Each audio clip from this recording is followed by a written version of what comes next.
Thank you so much for joining me today. My name is Jessica Rice, the founder of Jessica Rice Coaching, and I just wanted to talk a little bit about some things that have been coming up for my clients quite a bit in the last, couple of weeks, conversations that we've been having, and how this impacts, I think, so many leaders, especially right now, especially as we are considering, kind of what's next in this chapter of our lives regardless of where you are in your career. I think we're all asking this question given the times that we're in. And so some of the things that have been coming up persistently is this idea of identity.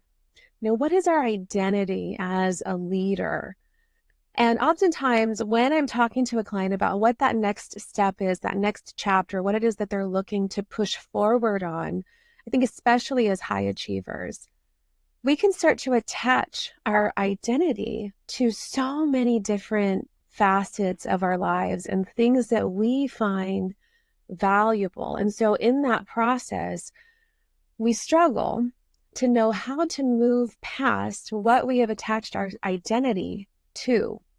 And so when you're thinking about what that next role might look like for you, what that next company, what it is that you might be moving towards, and even though you might want it deeply, there's this piece of you that struggles to know how to interpret what moving there might look like for you, as well as what it is that you're leaving behind.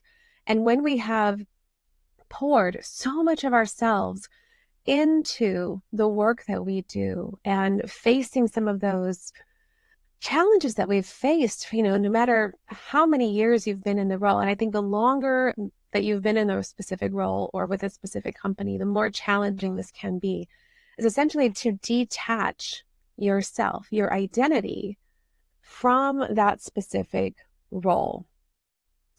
That came up in a conversation even today when we're talking about imposter syndrome and what the root cause of imposter syndrome really is. And the root of it is, it's fear. Fear of feeling like you're going to be found out. You don't really have everything that you need. You don't have what it takes. You're a phony, you're a fraud. And those little thoughts that come up for us, that's essentially our brain telling us that, hey, it's not safe over here. So come back to the safe side where, you can stay in homeostasis and you won't have to venture out too far and you'll still survive, so to speak, because we're not really differentiating in different parts of our brain. What does survival really mean? Is it a tiger chasing us, or is it just some uncomfortable situation? And how do we face that? How do we face imposter syndrome? How do we face when we're looking and we're standing up against a new job, a promotion, some other change in our life that seems relatively scary? We ask ourselves those questions. Am I good enough? Do I have all the skills? Am I prepared for this? Am I taking on more than I can really chew? And we have to ask ourselves, do I really need to know everything? What it is that got me to this point in my life or a certain set of skills, but what have I also gained along the way?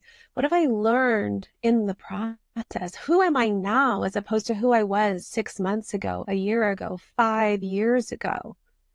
And really taking into account all of those pieces. I was in a conversation earlier today even about this idea of authenticity as a leader and really showing up as ourselves, and this fear that can come over us when we are becoming more vulnerable. And vulnerable can also, can show up in a variety of ways, but vulnerable can be when we are not having the best of days. Vulnerability can be when, we kind of rear our ugly head. And I wrote about this in an email earlier this morning that I sent out, because we are not always perfect. There are pieces of ourselves that show up and we don't want them to. And so authentically as a leader, it's also knowing that people know us, they value us, they trust us, and they know when we are not at our best. And then they can deeply care about us. And regardless of the fact that we might be having an off day, they can still see us for who we are. And we can own and admit that when our ego starts to drive up and we're not able to admit that we are not operating at our best, that's where we start to have inauthenticity as a leader because we're not taking accountability for some of our actions. That's on the other side of also trying to be something that we're not. So where do you find the balance of authenticity for yourself as a leader? Where do you find the balance of your identity as a leader? And that really comes back to thinking about what it is that you uniquely bring. What's your own spice mix, so to speak? What's your own unique, quirky area that you only can understand and that you only bring to the table?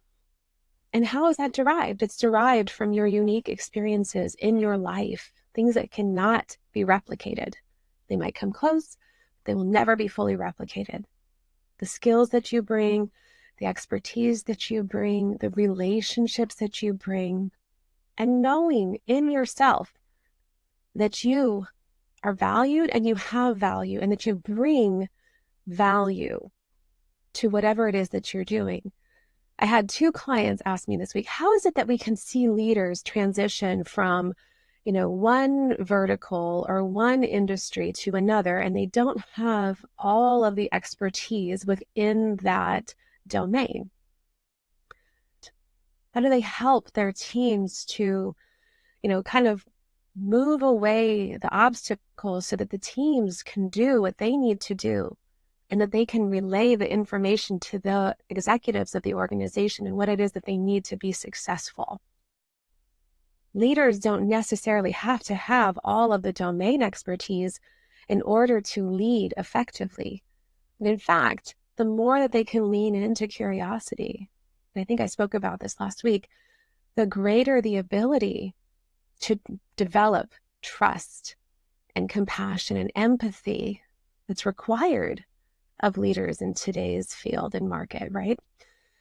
So when we're thinking about our identity, it really needs to come back down to knowing that not only is this role not everything, not only is this company, this organization not everything, but so are not the skills, so are not just one aspect of your life, so is not one relationship. It's everything that you know that you bring, so that when you walk away from a role, you are still you. You are still everything that you bring to the table. There isn't a question about your character, your integrity, your authenticity, and how you decide to show up. Oftentimes I've wondered about that with my own leadership. And certainly there were pieces of myself that I had to hone and get over because I was incredibly introverted. I was incredibly scared to speak publicly. I would get so nervous. My voice would start shaking. I was so afraid. And I had to learn how to kind of baby step that, forward for myself. And I took, classes with Toastmasters, and I did different things that I could understand how I spoke, try to hone it to a greater extent. I still say so, I still say and I still try to figure out, what are those little things that I hold on to when I'm speaking and try to make that better. But I also wanted to hold on to myself. I didn't want to become something that I wasn't. I didn't want to show up in a boardroom and pretend to have everything figured out. And so I really learned to lean into asking questions, to leaning into the things I didn't know, and curiosity of how we could create solutions to move forward and enable growth. And I think this, this idea of a leader having to have all the answers is just this misnomer. There isn't anyone on the planet that has all of the answers. There isn't a perfect person I have yet to meet. And so we're all, in a sense, facing the same questions internally, facing the same little voices and insecurities. And that's really just our mind trying to keep us safe. And so how do we tackle fear? How do we tackle imposter syndrome? Is that we face it. We prove to ourselves every single day that we can and that we didn't die from it, that we are safe, that we weren't eaten by the tiger, this proverbial beast that might come and get us. And when we continue to prove to ourselves that not only can we, but we have evidence to show that there are others who value what we bring. There's evidence to show that what we do well. There is evidence and proof that others value and love us in a way that sometimes we struggle to see in ourselves. And the more that we can show ourselves that and take really into account deliberately what it is that we are bringing to the table, we are then able to do so much more. See, we hold ourselves back because we don't feel like we're enough. We hold ourselves back because we don't have the right piece that fits into the right little puzzle. And maybe that is a gap. But is it the gap that is there to hold you back? Or is it just an obstacle? Maybe it's just a piece that you have to learn, or maybe you can learn it later. Or maybe there's something else that you can lean into in a greater way. But why do we let these little things prevent us from stepping out and stepping forward? I had a client who was wanting to kind of move up. He'd, outgrown his role. And he wasn't, he could operate at a much higher level. He is operating at a much higher level, but there just isn't the opportunity to grow within the organization that he's in. And so, yeah, when I asked, what kinds of roles are you looking at? It's at the same level or below. And when I asked why, all of those little seeds of doubt came in. Well, I don't know this organization as well as I know this one. Well, I don't know if I know this one as well as I know this one, which is why it's so important that we can map out, how do these different skill sets map out to other skill sets? How do they relate? How do they interrelate? What else do I bring that enhances this? To me, it's just like cooking. It's like a spice. We add a spice and it enhances the flavor. What do we bring that enhances the role? Why are we comparing ourselves to something that's completely, different? When we bring something else to the table, we are looking at other people when we should be looking at ourselves. We can only measure against ourselves. And so when we start to think about that, think about what got you here. What were those little things that enabled you to be resilient, to have the tenacity, to face challenges, to rise up into the role that you're in now? Because those are the things that are going to take you to that next level.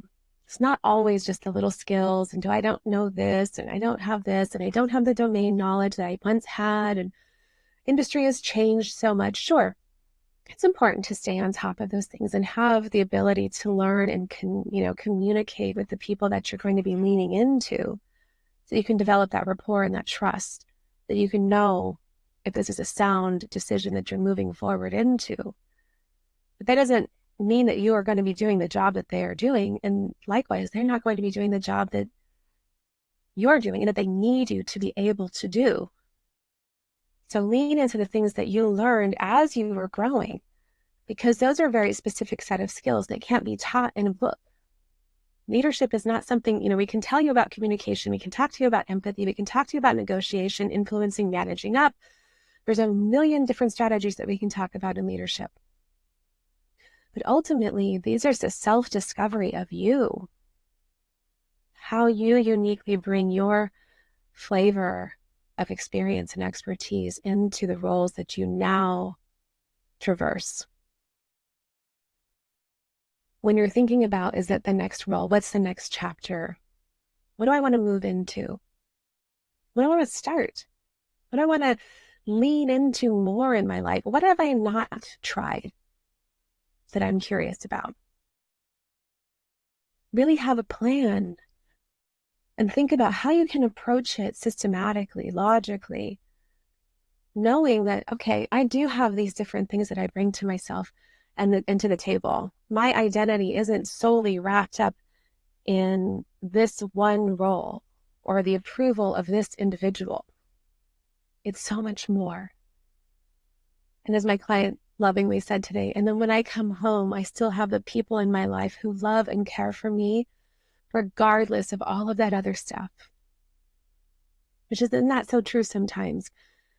Regardless of what this world is looking at us as, We have people in our lives that see us fully for who we are, the big messes that we are, the imperfections, and they love us anyways. They love us anyway. And those are the champions. Those are the people who are championing you and cheering you on and knowing that you can do it, regardless of your imperfections, which we all have. If you're ready and you're willing and you're wanting to kind of map out a plan for yourself so that it doesn't feel like you're leaping into the ocean, strategically stepping forward into that next role, into that next company, into even just leaning into your leadership. Or if you have bigger dreams, I'd love to invite you to next week. I have a workshop coming on called Evolve. It's Evolve and Elevate. It's how we evolve as individuals, how we evolve in our careers, how we evolve as leaders in our lives, and how we elevate ourselves. How do we rise up and just, show up authentically, leaning into those natural strengths and talents that we only uniquely bring? And it is not to discount another person. We can all shine brightly, but we do not have to dim our light because we are not matching up with another individual. If anything, we can partner together and shine even brighter. So I'd love to invite you. It starts May 6th through the 14th. We will have daily calls, an hour each. There will be a bonus workshop happening on Sunday, May 11th, May 12th. And we'll be diving a little bit even deeper there.